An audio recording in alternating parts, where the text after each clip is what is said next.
Hello everyone, আসসালামু আলাইকুম। চলে আসলাম ইলিশ পোলাও রেসিপি নিয়ে। 4 পিস মাছ সুন্দর করে ক্লিন করে নিয়েছি ইলিশ পোলাওয়ের জন্য। এখানে একটি প্যানে তেল, পেঁয়াজ কুচি দিয়ে ভেজে নিচ্ছি। দিয়ে দিচ্ছি পেঁয়াজ ও কাঁচামরিচ পেস্ট। এখন দিয়ে দিচ্ছি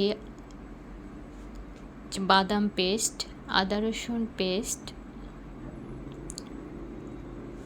দিয়ে দিচ্ছি স্বাদ অনুযায়ী লবণ।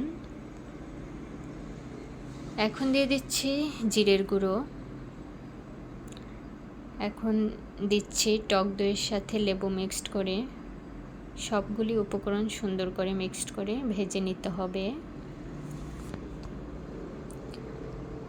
এখন মাছগুলো দিয়ে দিচ্ছি ঢাকনা দিয়ে 10 মিনিটের জন্য।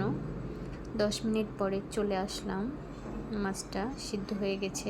এখন একটি প্লেটে মাছগুলি উঠিয়ে নেব। মশলাগুলি ভালো করে ভেজেছি। এখন দিয়ে দিচ্ছি পোলাওর চাল। এই মশলাটার ভিতরে সুন্দর করে ভেজে নিচ্ছি। অন্য একটি পাত্রে চালগুলি দিয়ে দিচ্ছি। তো সুন্দর করে চালগুলো নেড়ে চেড়ে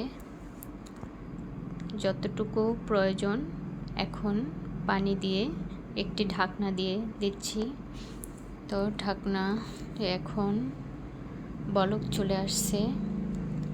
তো এখন মাছগুলি সুন্দর করে সাজিয়ে বেরেস্তা দিয়ে দিচ্ছি। দমে দিয়ে দেব কিছুক্ষণের জন্য। আপনাদের ভিডিওটি ভালো লাগলে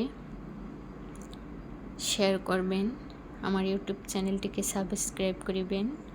ফাইনাল লুক এই তো। সবাইকে ধন্যবাদ। আল্লাহ হাফেজ।